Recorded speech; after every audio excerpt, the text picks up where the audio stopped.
Welcome back, Saints. I am delighted to have you back and to introduce to you a leader in Oregon who is a colleague and has become a friend. His name is Rabbi Benjamin Barnett, and he serves as Rabbi of Havurah Shalom, which is a thriving and diverse Jewish community in the Pearl District of Portland, Oregon. He hails from Chicago. His degree is in English from the University of Michigan, and he received his rabbinic ordination from the Reconstructionist Rabbinical College in Philadelphia. He works to build relationships consistently and courageously across religious and cultural lines in the name of creating a less violent world. He and his wife, Rachel, and their 3 children are neighbors of mine here in Northeast Portland, and he would love to be with us in person, but one of his children is graduating from high school this very day. So this is pre-recorded. We will dive right in with someone who is a true colleague, not just to me, but to many Lutheran and other pastors in Oregon. I'm really thankful for his presence in the Portland area and for his presence in my life. You know that our theme for this event is friendship and exploring what embodied friendship, deep friendship, transformational friendship looks like and feels like. And with our Jewish siblings, we share a lot of scriptural teaching about this. So when I asked him if he would consider sharing some of what he knows about his amazing Jewish tradition on the subject of friendship, Rabbi Benjamin's eyes lit up. So when you think about the teachings of the Torah as it relates to friendship, what comes first to your mind, Rabbi? Well, first, thank you, Bishop Laurie, and it's wonderful to be with you and wonderful to be with you all through this medium.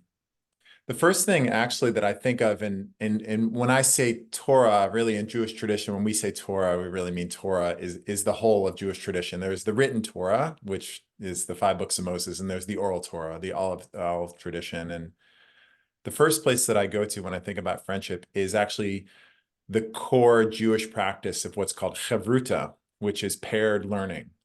And chavruta comes from the word chaver, which means friend. And it's the core way in which Jewish text is learned, in which Torah is learned, in which Talmud, rabbinic literature is learned, and really anything is through this. The text becomes a vessel through which relationship is built, or maybe the relationship is the vessel through which the text is revealed, or we can think of it, I think, in various ways.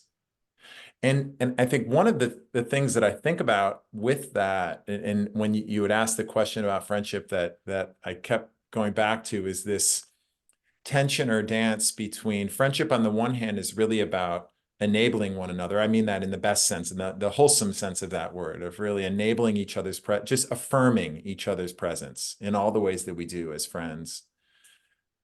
And also challenging each other and helping each other learn and grow. And actually one of the Aramaic or an Aramaic phrase for chavruta, for that learning partner, is actually bar plugta, which means it doesn't literally mean this, but it sort of can think of it as like your sparring partner. Like, in other words, the person who like you bring the stuff to and they're going to like push back at you.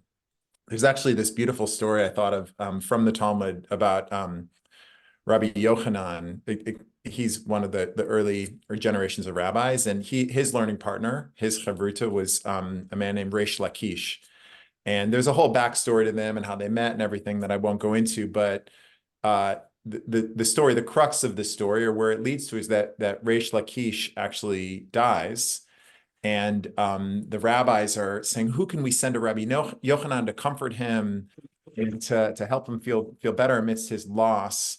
And they sent him another rabbi to go and for everything that Rabbi Yochanan said, that other rabbi said, yes, you're right, and there's another text that proves you're right. And every time he said that, and eventually Rabbi Yochanan said, when I would say something, Reish Lakish would give me 12 reasons why it was wrong. And so every time I would be learning, and he was like, that was part of his grief. He's like, where's Reish Lakish? And I think about that of it feels like a very Jewish thing. And I think it's a very human thing, which is to really have to make sure that friendship clearly is about comfort and is also about growth. It's about people who are willing to be direct with us and to really be honest with us and help us really be the people who we are aspiring to be. It reminds me, I had a priest friend who, when he would talk about confession, he would say, it's not important to me. I will hear your confession, but let's do it with coffee over a table, not in a booth. Mm-hmm. And but that's not what's important to me. What's important is that no area of your life remains unconfessed to someone. So Mm-hmm. have confession partners. They may be 2 or 3 friends who can hear your darkest truth. So no shadow side remains in you. It's not exactly what you're saying, Oh, I think it's but it's the beautiful. way that spirit, that, that life breath can move through others who Mm-hmm. accompany us. Yes, beautiful. I love that. And one of the pieces, and maybe I don't know if I was thinking, we might get to in this conversation is just what is it to regard God as friend, and I don't know what everyone who's here at this assembly, sort of your notions of in Jew, let's say in the Jewish community, there's lots of progressive Jewish community, especially lots of ambivalent feelings about the word God and but Right. I'll trust that I can just keep naming this as sort of spirit, the divine, however, that Yep. there's a core Hasidic practice, a Jewish mystical practice called hitbodedut, which means like being alone with oneself, or really it's being alone with God. And the practice is to go into the woods for an hour and just speak your truth. And the idea being that what you just said, Lori, that notion of um, that which is that nothing is unnamed. Like the piece that I'm Mhm. holding that I feel so much shame about, that really I haven't been able to name even out loud. What is it to just name that out into the universe, or if I feel that sense, to name it to God and just to be witnessed. And so I do think, sort of spiritually speaking, it's such an important thing here. How are we imagining God in this? And in Jewish tradition, we talk about the 70 names of the divine, and there's so many different aspects like that kind of, I think, really unhelpful kind of patriarchal kind of, sort of anthropomorphic God, or sorry, in often very unhelpful. Right. That the different ways in which we conceive of the divine and sort of just life energy can be really cultivating a sense of friendship and friendliness within and amidst us. So, I mean, so 2 things come to mind. One is that notion of a school where I'm imagining 300 years ago, Jewish boys are studying Torah, but Mhm. then presumably they're processing it together. Is that somehow related to that? It's like external processing of the scripture For takes sure. us deeper, or I'm not sure. No, no question, no question. And I would say not even 300, I mean, today. I mean, in traditional Jewish communities today, for sure, throughout the Jewish world. And all the way back, for sure, for some, many hundreds of years, and even a couple thousand. Yeah, I mean, I guess the question is about what do we mean by processing? I think there are some circles. One of the places I've learned before I started rabbinical school, I was in a very traditional place for a few months.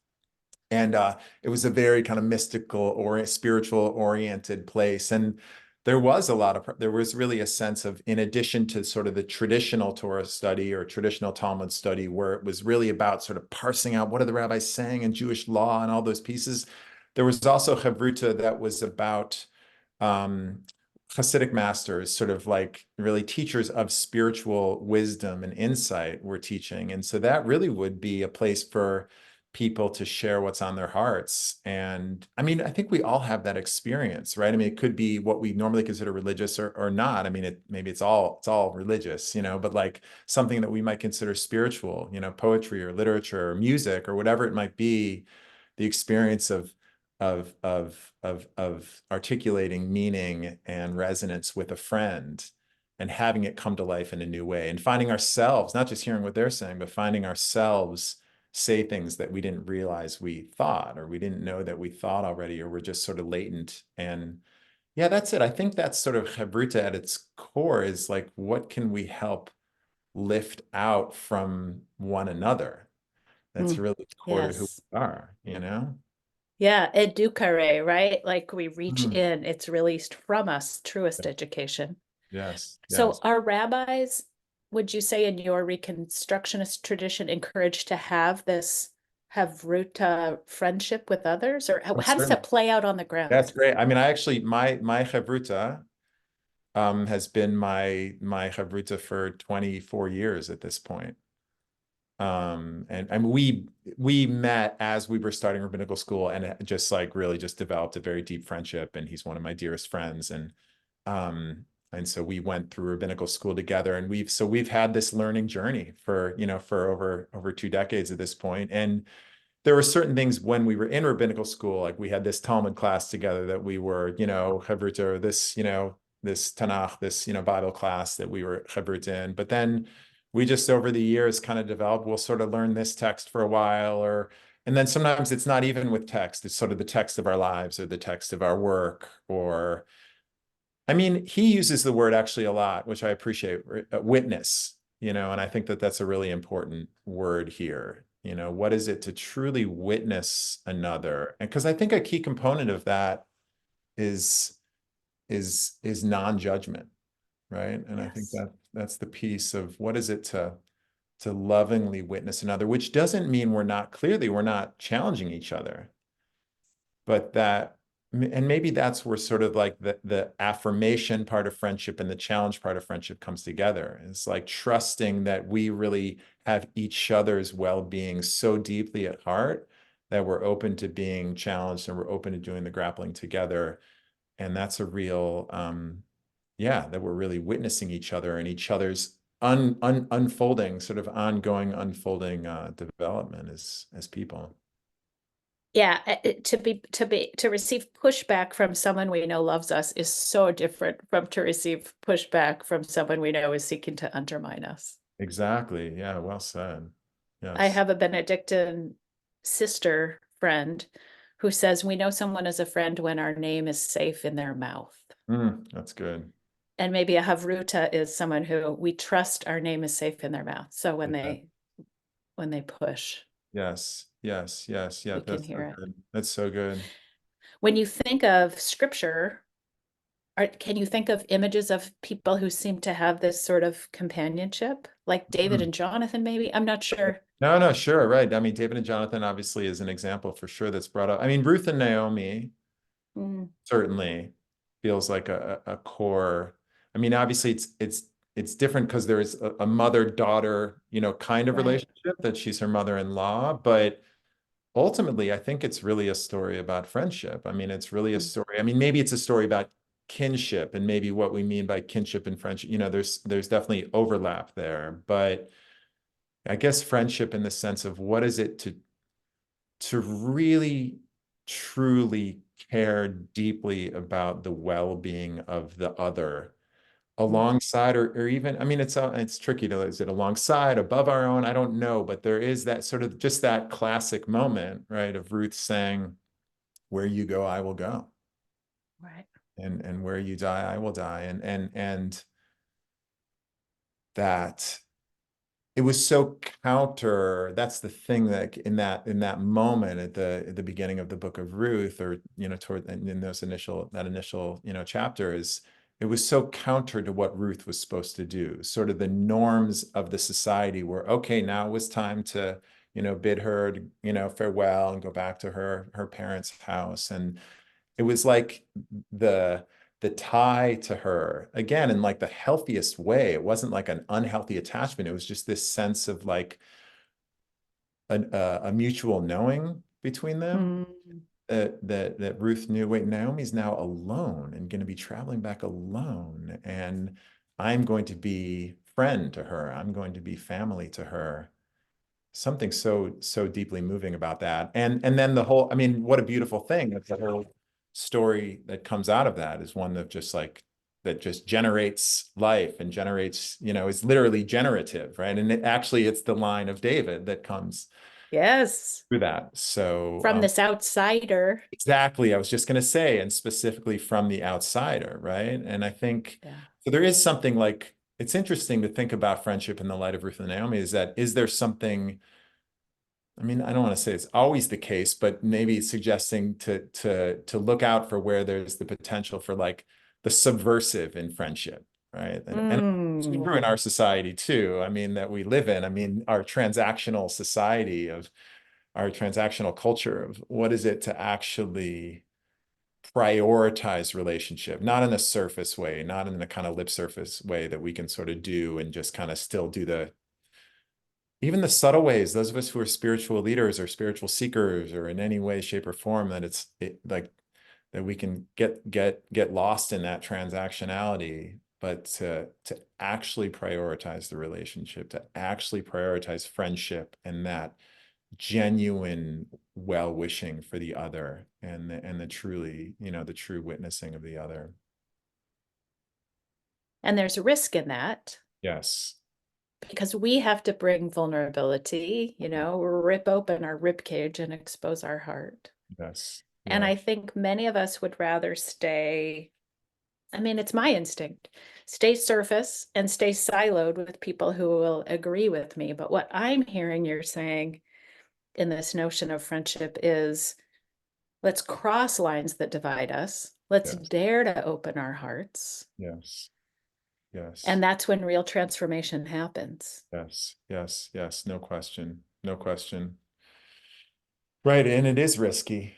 It is risky. I mean, and there's different kinds of friendships, right? And maybe it's like there are the friendships that really are, when can we really lean back and come home to? And what are the friendships where we really are crossing? And what are the opportunities in those friendships? And I do feel in my life, um, friendships. I mean, I had a very, very dear friendship with when I was in Corvallis for 11 years before coming up to Portland, and the Muslim leader, the emir of the mosque. There was one mosque and one synagogue in town, and we had a very Huh. dear relationship.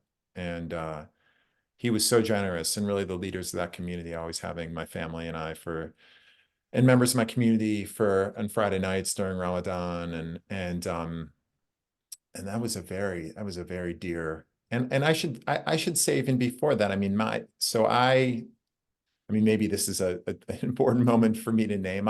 So I've lived in Israel for between 2 and 3 years total in my time during my training and actually before going to rabbinical school, and that's been incredibly important to me, and learning Hebrew there and just connecting with family there and developing relationships, and at some point beginning to cross lines and develop relationships in the Palestinian world and to spend time. And I was involved early on with an organization called Encounter as it was just emerging, some college friends of mine who were also rabbinical students at the time, to bring emerging Jewish leaders into the Palestinian West Bank, and not even political leaders, just teachers and social workers and business people, and just having face-to-face encounter. And so I developed a number of relationships through that time, and went back and continuing to nurture those relationships. And that was, I mean, it was and continues to be. I mean, and clearly in these moments more than ever, is really transformational for me. And I think to put it in the language of friendship actually is it's such it just in this moment, I'm really seeing how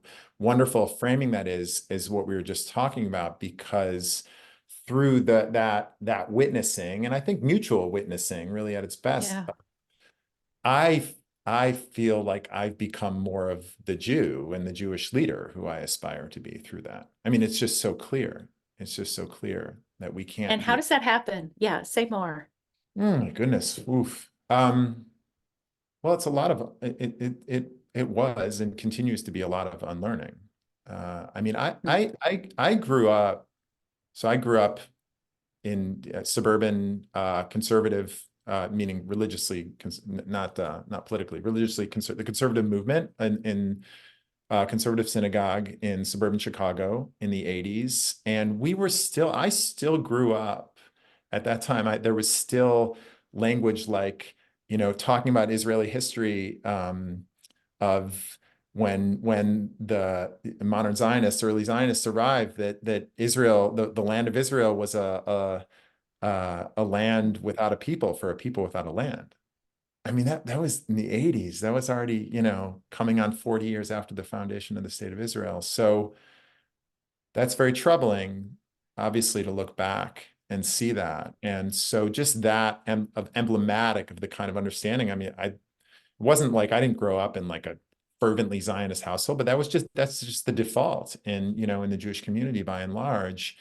And learning what are also real truths of what Jews in the beginning of the first part, the end of the 19th century and the beginning of the 20th century, and what that experience was, and seeking a place of refuge and self-determination. But obviously the whole other part of the story of the realities of Zionism for the Palestinian people was not at all talked about, or I don't, just at all was something that we were aware of in the institutional Jewish community by and large. So to be there as a young person, seeking, learning, connecting to Jewish life, and then doing this learning and hearing these stories from people, I actually have a very clear memory of being in a sort of hotel kind of, I don't know what it, like a meeting room, but like a bigger kind of like ballroom or whatever, where we were hearing from this panel of Palestinian civil society leaders. And, obviously the word occupation was very present, and hearing about that. And I had,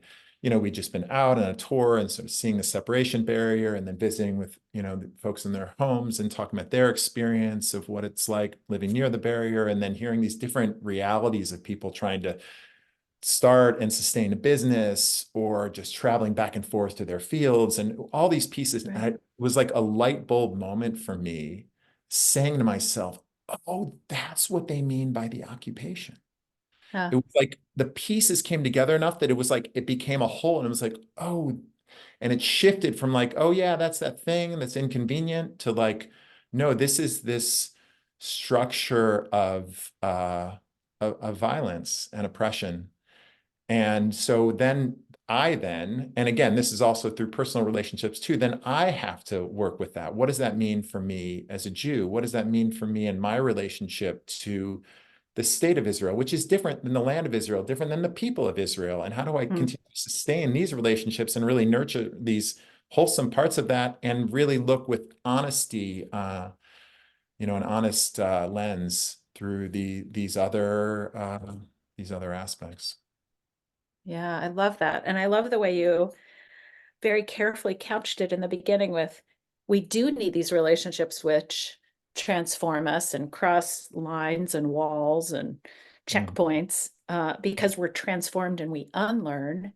And then we also need friendships that are just safe and comfortable, because we can't spend our entire lives unlearning. Right. But I do think that the default setting in my childhood was learning, and friendship probably too means gathering data, not unlearning, not trying to shed Right. things, Right. right? Yes. So it's a humbling, it's a spiritual practice really to be engaged in that kind of friendship where we're shedding things, where Right.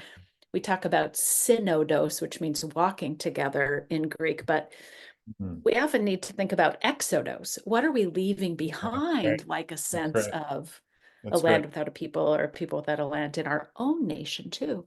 What do we need to discard? Yes. Yes. And I think what comes up for me as you say that is the necessity of being Yeah. open to being transformed. And I think it's beautiful to go back to the teaching you offered of a friend, one whose mouth in which your name is safe, or whatever, Yeah. like that. Yeah. When we enter into to truly be open. I mean, unlearning involves a vulnerability, Yeah. being open to being moved, to being shaken, even, really. I mean, that's the thing. I mean, when I sort of summed it all up neatly, but like that's a very destabilizing experience Hmm. that we have to And you sort of have to, reorder our sort of sense of meaning and identity at times. well, and I think when the world feels so unstable, we want our religious tradition to give us stability. Right. We want maybe a simpler sense of who is God or what is my faith. But if Uh, we go down a layer, there is stability there, and we're actually invited through so many strains and strands of our respective traditions yeah, to not be seeking safety, that's right. I think that's right. recognizing we need it sometimes, but when we see religion and religious practices ultimately about just creating solid ground under our feet, I think that, I mean, I don't know if this is overstating it, but I would say that's when it's going to inevitably Mm, lead toward idolatry. yeah. Because we're gonna have the fixed things that we hold on to that are supposed to be pointing us toward the thing, and they become the thing itself. Yep. And so I think we inherently become entrenched, we become, constricted. And of course, again, there are obviously moments, we need comfort, we need solid ground, all that. And I think to discern when are the moments when we are willing to have that ground underneath our feet be shaken in the name of growth. Yeah. So you mentioned thinking of Ruth and Naomi, you sort of named power in there, that there's a mother-in-law and a daughter-in-law. Mm, And the power probably shifts over time because mm, Naomi in the beginning is old-ish. She's probably your age, not even as old as me, but old.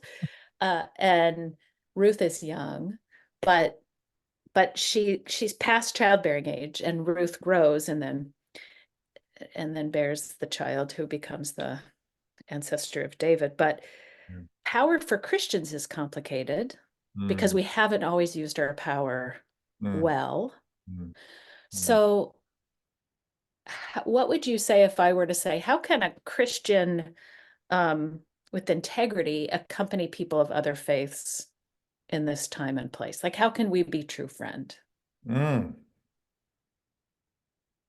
It's a wonderful question. I mean, I think where you started is such an important thing about recognizing power Hmm.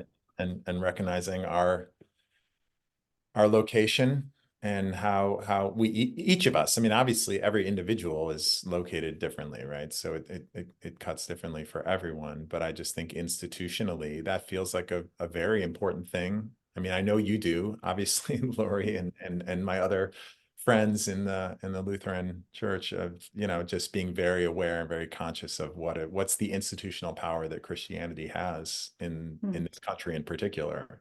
Hmm. Extremely important. Yeah. Um, Thank you. and I will say, because it really does apply to this moment, it feels important to name just about these ongoing tragedies in Israel, Palestine. As a Jew, it's a time of just a lot of self-reflection. It's my synagogue, and as a Jewish institution, really reflecting deeply what's our role and how are we supporting or complicit in the violence that's happening. And those are all really important questions. And sometimes I feel as a Jewish person, there's assumptions that are being made about me, about what I think, or about what my responsibility is, which is fair for us to reflect on that. But I think just to name, Christian Zionists are a very powerful group in this country. And I think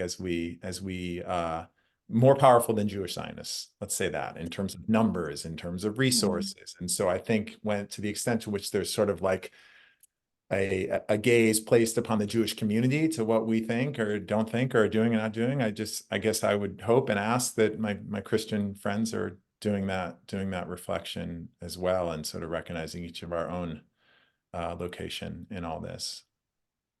Jesus said a thing about a log in our own eye that feels a little bit relevant to what you're saying Mm, right now.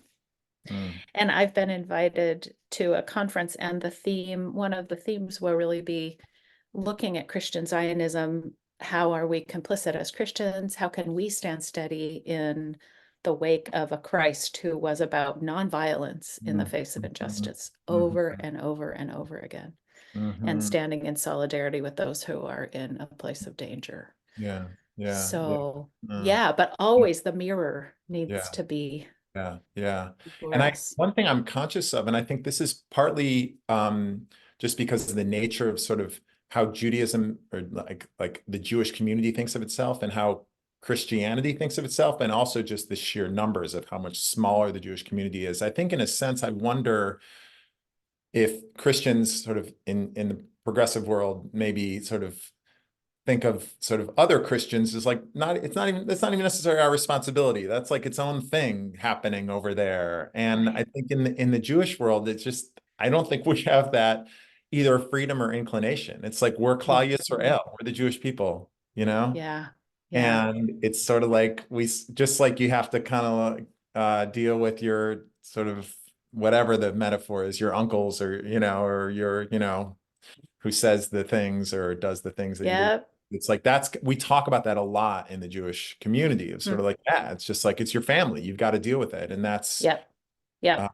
and so I guess I wonder, within Christian community, whether there's a greater ease to be able to just sort of like not, disconnect from things that feel more. Which goes back to the story on the new friend of that rabbi who wanted someone who could push back consistently but lovingly. And it's so much easier to just say, great idea, uncle. Yeah. Whatever you say over there, Christian denomination, and avoid the true heart connection that is required when we're really in relationship with someone. Yeah. Well said. Is there, we just have a couple more minutes. Is there a book of scripture or a verse in scripture that gives you inspiration in hard times when you're thinking about faithfulness to a tradition that invites transformation and hard discussions and real relationships and embodied living?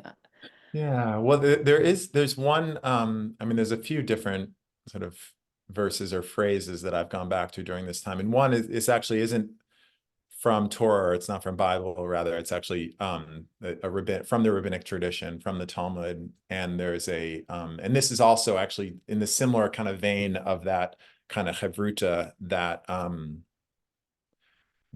being in the tension of that. There's a famous rabbinic pair, or sort of bar plukta, these two who would always be disagreeing, Hillel and Shammai. And they would consistently, just about everything. Hillel tended to be more kind of gracious and forgiving, and Shammai was really like letter of the law kind of guy. And they just, all these famous conflicts from the school of Hillel and school of Shammai. And there's a rabbinic text that talks about all that. And then at some point, the end of it says, and when the school of Hillel says it's permitted, and the school of Shammai says it's not permitted, how am I supposed to learn Torah? In other words, when there's just these like, contradictions, like what am I supposed to make of that? And the text goes on to say, make for yourself a heart of many rooms, and bring into the words of Hillel and the words of Shammai. So that image of a heart of many rooms has just been something that I've been going back to again and again. And it feels really pertinent here, of sort of what is it to, not just stretch our hearts a little bit, but know that like, okay, this is the place I have, here for this thing, and this is the place I have for this thing. And I know that they can both abide. Oh, I love that. Make for yourself a heart of many rooms. Yeah. Lutheran theologians love to talk about, sometimes with great pride, our tradition of holding paradox. We're not Calvinist, Calvin was a lawyer, of course, and everything had to sort of line up with consistency, and that's what led him to predestination. But Luther was a priest, and he was much more able to hold two absolutely incompatible things at the same time and say both things may be true. So create for yourself a heart of many rooms. Yeah, that's really gift. Thank you.